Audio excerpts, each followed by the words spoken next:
It is true. അമ്മയ്ക്ക് ആ concern ഉണ്ട് മോളെ. ഈ പിന്നെ പറഞ്ഞ് പിന്നെ അന്ന് ഒറ്റപ്പെടുകയാണെങ്കിൽ പിന്നെ സങ്കടപ്പെടരുത്, പക്ഷെ ഇപ്പൊ കല്യാണം കഴിക്കണ്ട എന്ന് പറയും. അമ്മ തിങ്സ് ദാറ്റ് ഓക്കെ അത് ദ പേഴ്സൺ മാറ്റേഴ്സ് അല്ലോട്ട് അല്ലേ. അതാണ് നമ്മള് after while I am going to behave like him അല്ലേ. അവർക്കും കുറച്ച് വിവരമൊക്കെ വയ്ക്കട്ടെ എന്നിട്ട് വരട്ടെ.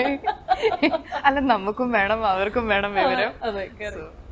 സമയമുണ്ട്, തീർച്ചയായിട്ടും സമയമുണ്ട്. അല്ലെങ്കിലും ഇനി കല്യാണം കഴിക്കണം എന്നുള്ളതും നിർബന്ധമുള്ള കാര്യമൊന്നുമല്ല. സിംഗിൾ ആയിട്ട് ജീവിക്കാം. എങ്ങനെ സിംഗിൾ ആയിട്ട് സമാധാനപരമായി സന്തോഷമായിട്ട് ജീവിക്കുന്ന എത്ര ഫ്രണ്ട്സ്.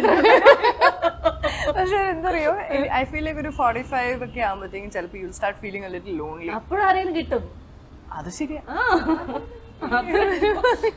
ഇതിപ്പോ നമ്മള് ഇന്റർവ്യൂ എടുക്കും. എന്റെ ആർക്കെയൊക്കെ ആവശ്യം വരും കേൾക്കട്ടെ. ഇനി മഡോണയുടെ മുന്നിലുള്ള ഒരു വലിയ ഗോൾ എന്താണ്? എനിക്ക് ഇഷ്ടമുള്ള 1-2 ക്യാരക്ടേഴ്സ് ചെയ്യണം. എന്നിട്ട് അത് ആൾക്കാർക്ക് ഇഷ്ടപ്പെടുകയും വേണം. മറ്റേ ആർട്ട് പടമായിട്ട് പോയിരിക്കാനല്ല. I want to do something that is pleasing to me. And എനിക്ക് ചെയ്യാൻ പറ്റും എനിക്കറിയില്ലാത്ത എന്തെങ്കിലും ഒരു സാധനം ചെയ്യണം. അവരുടെ കയ്യിൽ അവരുടെ മറ്റേ മിടുക്ക് പോലെ ഇരിക്കും. എന്നാലും ഏത് ജോണറിൽ ഉള്ള ഒരു കാര്യമാണ് ആഗ്രഹിക്കുന്നത്? ഡ്രാമ. ആ കോമഡി ഉണ്ടെങ്കിൽ നല്ലതായിരിക്കും. Humour I feel is a little difficult to do. അപ്പൊ അത് ചെയ്തെടുക്കാൻ ഈ ഫ്രണ്ട്സ് ഒക്കെ കാണാറുണ്ടോ സീരീസ് അല്ലേ? അത് ഭയങ്കര അടിപൊളിയല്ലേ. സോ അതൊരു അങ്ങനെയുള്ള സാധനങ്ങൾ വന്നാൽ അടിപൊളിയായിരിക്കും. ഈ സിനിമാ നടി എന്നുള്ള ഒരു ടൈറ്റിൽ ഒന്നും പെട്ടെന്ന് ഒരിക്കലും പ്രതീക്ഷിക്കാതെ വന്നതാണെന്ന് ഞാൻ പലയിടത്തും വായിച്ചായിരുന്നു. ഇപ്പൊ പക്ഷെ ആ ടൈറ്റിൽ ഇല്ലാതെ ജീവിക്കാൻ പറ്റുമെന്ന് ആലോചിക്കാറുണ്ടോ? അയ്യോ ശരിയാ, പ്രതീക്ഷിക്കാതെ വന്നതാ. പക്ഷെ ഇതിപ്പോ ചെയ്തു തുടങ്ങി കഴിഞ്ഞപ്പോ നമ്മൾ അത് കൊള്ളാം, എൻജോയ് ചെയ്യുന്നുണ്ട്. ആൻഡ് അതാ സിനിമ നടി എന്നുള്ള ടൈറ്റിലുപരി നമ്മൾക്ക് ചെയ്യുന്ന വർക്ക് ഭയങ്കര എൻജോയബിളാ. അപ്പൊ എല്ലാ വർക്കും പോലെ അതിന്റെ ബുദ്ധിമുട്ടുകളുണ്ട്.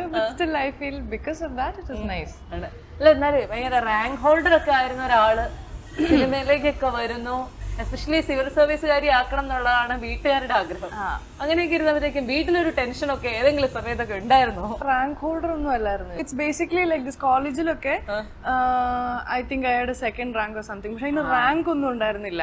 അതെന്തറിയോ, അത് നമുക്ക് പരിചയമുള്ള ടീച്ചേഴ്സ് ഒക്കെ ഉണ്ടായിരുന്നു. അപ്പൊ നമ്മൾ നന്നായിട്ട് പഠിക്കും, ക്ലാസ് കയറും അങ്ങനെ. പക്ഷെ ഫാമിലിക്ക് ആഗ്രഹം ഉണ്ടായിരുന്നു സിവിൽ സർവീസ് ചെയ്യിപ്പിക്കണമെന്ന്. അതും പരിചയമുള്ള ആൾക്കാർ അവിടെ ഉള്ളതുകൊണ്ട്. പക്ഷെ ഐ ഓൾവേസ് ഫെൽറ്റ് ലൈക്ക് എനിക്ക് അതിന് വേറൊരു ടൈപ്പ് ബുദ്ധി വേണം. ഇങ്ങനെ നമ്മള് ഫാക്ട്സ് ഒക്കെ ഓർത്തിരുന്ന് അങ്ങനെയുള്ള മൈൻഡൊന്നും അല്ല എന്റെ. എനിക്കിങ്ങനെ പാട്ടൊക്കെ പാടി ഒരു വർഷം ഒരു കോഴ്സൊക്കെ ചെയ്തു. Civil service അക്കാഡമിയിലാണോ? ട്രിവാൻഡ്രം അല്ല, കോഴിക്കോട്. അല്ല ഇതേ പരിപാടി ഞാനും ചെയ്തു. അപ്പൊ അറിയാലോ. അപ്പൊ സെയിം തിങ്. സത്യം പറഞ്ഞ അത്